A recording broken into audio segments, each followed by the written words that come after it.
Okay, so my apologies for this. Here is the table of values, and again, I am using the equation of the area of a triangle every single time. So that's base times height divided by 2. Next thing we need to do is graph these on the grid below. So if you would go ahead and start graphing those, please pause the video here. So here is my graph, and we should have a parabola. And so now we're going to write the equation, and we should all know the equation of this parabola, because this parabola is y is equal to x squared. So g sub 1 should equal x squared. So what is g prime of x? And that's going to be 2x. Moving on to example 4. So example 4 says you're going back to part A from example 3. And the only difference is right here where we have our definite integral, our bottom bound is now a 1. So that's the big difference that we have between what we were just doing and what we're going to do right now. So I'm going to go ahead and start here. So this is the integral from 1 to 1 of 2t dt. I'm so sorry, I can't read that. Now it's black. Okay. And that's going to be 0. That's our starting point. So now we're going to go back to the graph and have a look at what we're doing to find the area from 0 to 2. And again, we're going to use trapezoids. And just as a little refresher, the area of a trapezoid is the height times base 1 plus base 2. It's all times 1/2, but we're going to write it with a divided by 2. So let's go over to our graph so that we can start looking at what we get with the definite integral from 1 to 2 of 2t. So moving back a page, I'm going to adjust my graph. So now I am starting at 1 and I'm going to go to 2, and when I highlight this region, we okay that I get a trapezoid. And in my trapezoid I have my height is 1. I have this base right here is 2, and then I have this base right here, which is 4. So I have a height of 1, I have one base is 2, and I have the other base is 4. So I'm going to go to the next page, my example 4, and now I'm going to write my definite integral from 1 to 2 of 2t dt. And what I'm doing is I'm taking my height, which is 1, times base 1, which is 2, plus base 2, which was 4, and all divided by 2. And that gives me 3, I believe. So now let's go back and do from 1 to 3. So in my graph, I'm now going from 1 to 3. So I'm now going over here in the green. So now I have this trapezoid. Now with this trapezoid, I have different bases. Now my first base is staying 2. Okay, that small, that purple right there is still going to be 2. Now with the height is now 2, and my other base is 1, 2, 3, 4, 5, 6. So now I have that my height is 2, one of my bases is 2, and my other base is 6. So coming over here, I know that I have my height is 2, one of my bases is 2, my other base is 6, and I'm still dividing by 2. And that gives me 8. And at this point, I'm not sure if we can see the general formula or not, but I'm going to give it a go. There's a couple things that stay the same. I don't know if you can see this color. This 2 stays the same, and this 2 in the denominator stays the same. Those are, no matter where I am, I'm always divided by 2. The next thing that's staying the same is that the first base is always a 2. So that's not going anywhere. So now I need to find the relationship between 3 and 6 and 3 and 2. Then I need to find the relationship between 2 and 4 and 2 and 1. And if we do that, that first number, in this case the 1 over here and the 2 over here, that's really just x subtract 1. That's how I'm getting that part. Now the next thing in parentheses, again the 2 remains the same that I had circled in yellow.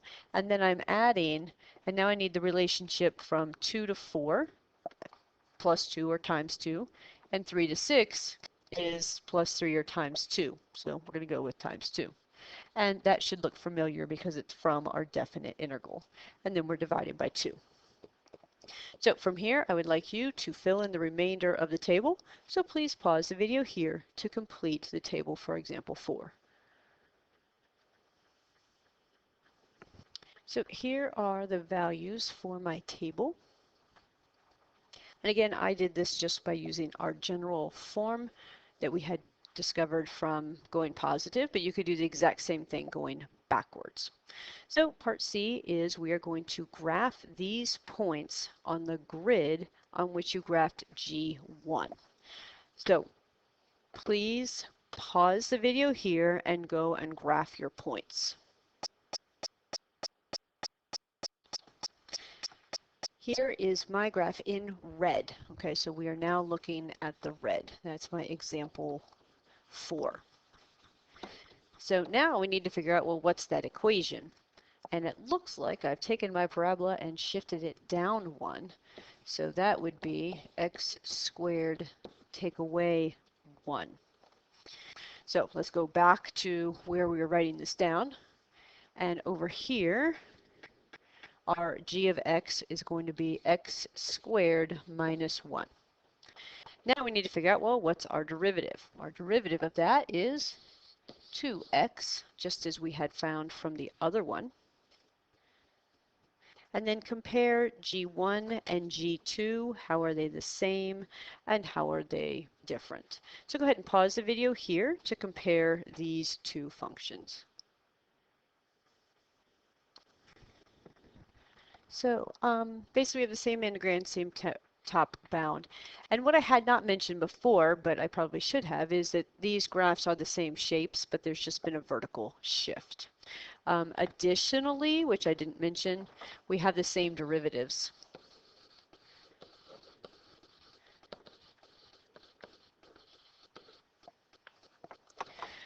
So that's everything that we know about G1 and G2. So moving on to example 5. We are looking at the same graph of 2t. We have different domain now. We're going from -6 to 9. And we're going to complete the chart by filling in the remaining values of u, then calculating this signed area. So let me go and glance at the table.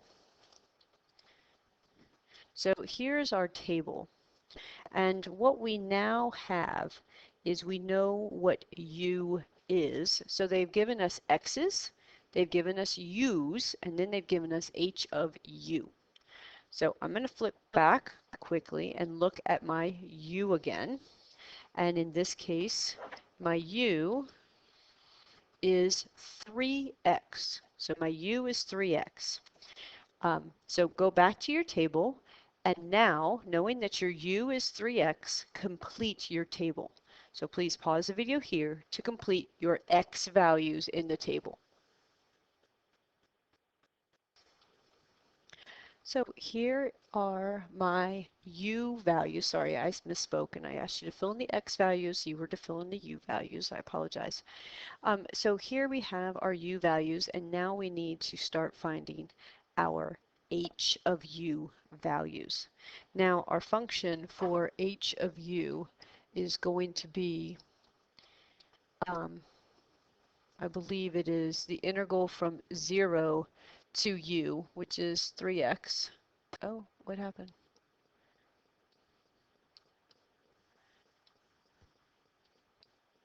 Of h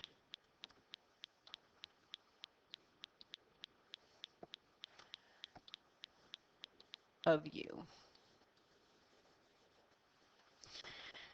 So we're now going to, we don't need to deal with the 3x anymore. We know that we're dealing with the u. So we know our starting point. Our starting point is when we have this value is equal to 0. So when u is 0. Here's our starting point. So that value is going to be a 0. So the next one we're going to do is we are going to find the area of under my curve from 0 to 1/3 for my x value. Maybe we'll jump right now and go ahead and go all the way to 1. Let's look back at our graph.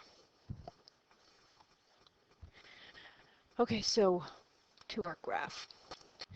Looking at our graph, sorry, at the very bottom, going across, what we have is from here to here is when u is 3. Okay, so are you okay that I went over 3 units? I'm trying to do that one first because when u is 1, it's a little too tight for me to see. So going from 0 to 3, and again, when u is 3, and I draw in the shape that I have this triangle right here. So in this triangle, I have my base, which is 3, times my height, which is 1, 2, 3, 4, 5, 6, kind of hard to see, and then I am dividing by 2. Okay, and let's relate this to what's going on with my u's. My u is actually 3, and my 6 is 2 times the u. So that's actually going to give me my area, my definite integral from 0 to u is 3. So going back to my table, I think I have a table. Yeah. I found, sorry, I didn't figure out what that actually was. So that is 3 times 6 divided by 2, which looks like it is 9. And then let's go on to our next u value. I'm going to go back and do when u is 1 in just a second. Let's go back to go forward to our next u value, which is going to be 6. So going back to my graph, my next u value is at 6. So I'm going to go over 3, 4, 5, 6, and then that is my u is 6. And then my height is 1, 2, 3, 4, 5, 6, 7, 8, 9, 10, 11, 12 divided by 2. And that's this triangle here. And again, does this fit the pattern? This is my u, and this is 2 times u, and I am dividing by 2. So it does. So that is 6 divided by 2 is 3 times 12 is 36. So this is 36. And then moving on to my u is 9. So moving on to u is 9. I'm going to go over another 3. So that was, oh dear. Oh, I forgot. That color doesn't work. Sorry. 3, 4, 5, 6, 7, 8, 9. Going up. I'm going to guess that we're going to go up 18. And then this entire area is going to be 9 times 18 divided by 2, which looks like 81. Put that in my table. And then I think I can probably do my general formula. So my general formula was u, and I'm going to say it's u minus 0. And again, that's from my bottom bound right here, times 2u, and that's from my integrand, and I'm dividing that by 2. So let's try and fill in this little tiny one here when u is 1. So that's going to be 1 times 2 divided by 2, which is 1. And then over here, I'm going to have u minus 1, which is negative 1, times 2 times u, which is a negative 2, and then divided by 2. That's going to give me a positive 1 as well. And then if you can fill in the remaining 2 cells in this table. Please pause the video here to complete those 2. So now what we need to do is graph these on the grid below. So go ahead and start graphing those. Please pause the video here to do so. Sorry, so here's my graph. So what we needed to be graphing was our x values, comma, our h values. So you may need to pause the video here to adjust your graph. The only points I got on there were 0, 0, 1/3 1, 1, 9, and then negative 1/3 1 and negative 1, comma, 9. So now we need to know what's the equation for this graph. Well, this graph is going to be, we're taking 3x and we are squaring that. And if you go back to your x, let's look at 1/3. If I multiply that by 3, so doing my 3x, that gives me 1, and 1 squared is 1. If I move on to my 1 times 3 is 3, 3 squared is 9. Moving on to the 2 times 3 is 6, 6 squared is 36. So that is actually what we're doing. And if that makes sense, we are taking our u and we are squaring that. So in terms of u, this is going to be u squared. So h prime, sorry, this is, oh, I did them both, okay. So what I really need is, because this is u, I need to write it like this, that it is u squared. So if I was to graph u squared, things, u squared would be at 1, 1, 1, 2, 3, 1, 2, 3, 4, 5, 6, 7, 8, 9.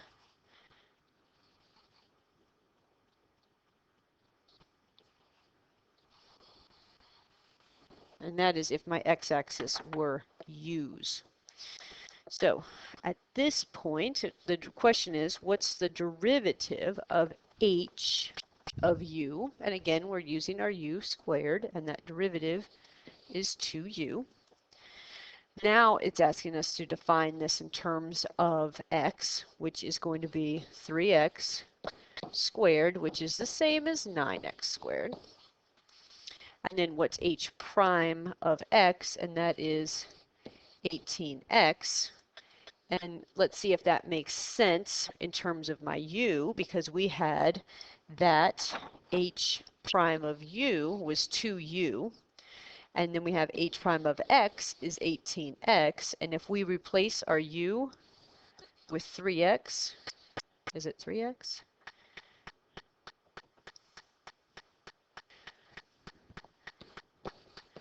And that gives us 6x.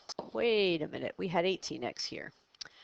Well, let's talk about the key thing that I did not include, which is this derivative is 2u times du. And we know that u is 3x, which means my du is going to be 3. So down here, I have my 2 times u, and then what I need to do is multiply by my du. My du was 3. And now when I work that out, that gives me 18x. So my apologies that right here I had forgotten my times du, very important piece that goes right there. Hopefully you remember that mistake I made. And here we have, basically with this hence, that is really our chain rule, or our inside-outside rule. It's written two ways. One way is written in terms of u, and then the other way is written in terms of x. Those are two key points right there that we need to recognize. Now, I believe you have a worksheet 2 that is coming up next.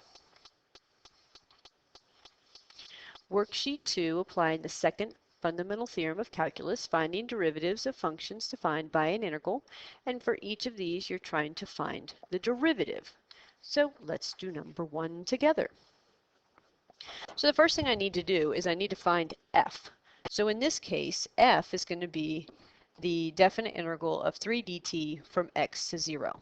So that's going to be 3t going from 0 to x, and then using my definite integral rules that we know that this is going to be 3, I plug in the top bound, take away 3, I plug in the bottom bound. So this is what f is. Now, this question did not ask me for f. This question asked me to find f prime. So to find f prime, I need to take this derivative.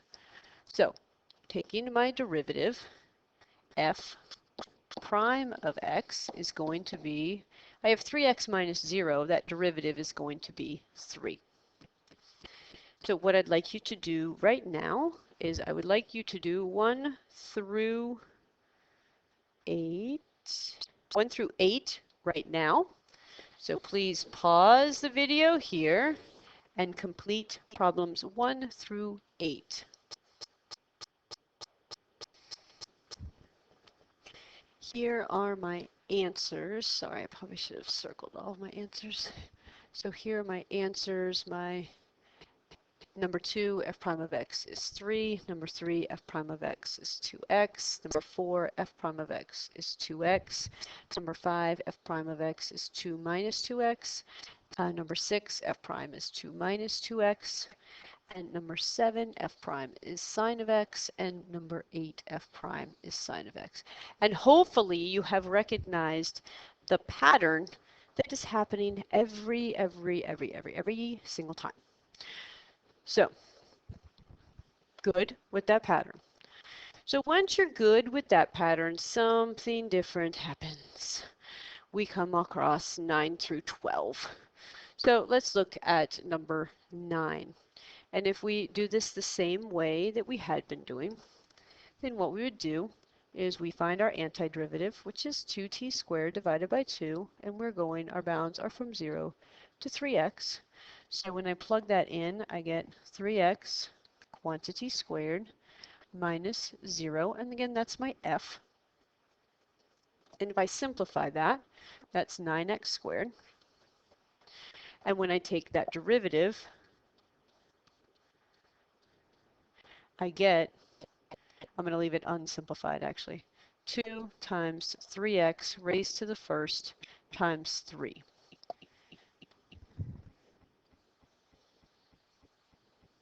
I'm going to leave it unsimplified like that. Now, I could have said that's 18x, which is completely correct. And I'm going to erase this little 9x squared because that's not actually how I found my derivative. So let's see, where did this come from? So I have a 2 in my integrand, and I have a 2 right there. I have a t, which became 3x, and that went right there. And then the derivative of 3x, is right there. Let's see if that's what happens in the next one. So in the next one, we take the antiderivative, and we have 2t squared divided by 2, and our bounds are now from 0 to sine of x. And so let's plug that in. So we have sine of x is now squared. And then we plug in a 0 minus 0. And let's find our derivative of that. F prime of x is going to be 2 times sine of x times the derivative of sine of x, which is cosine of x. And let's see if our same pattern holds. So my 2 is coming from right there, and my t has become sine of x, which comes from right there, which is actually that. And then this is the derivative of my top bound right here.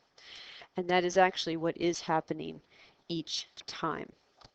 So in this next one, because I have the antiderivative f is the definite integral from a to x. A is a constant, and x is a variable. When I go to find that derivative is going to be f prime of x. It's just going to be f of x instead of t. This next one, I now have a function, or a u, so to speak, as my top bound. And so when I find this derivative, my function stays the same, but I replace it with my u, which in this case is g of x. And then I need to make sure I multiply by the derivative of the top bound, which is my u, which is g prime of x. That right there, number 12, is the key. That sums up every single thing that we are doing each time. So we can just jump to this because I'm going to give you definite integrals that you cannot find the antiderivative of. Okay, so the key is you need to know how to do number 12. Okay, that is going to be the end of this video. So I'll pick up with you at the next worksheet. Have a great day.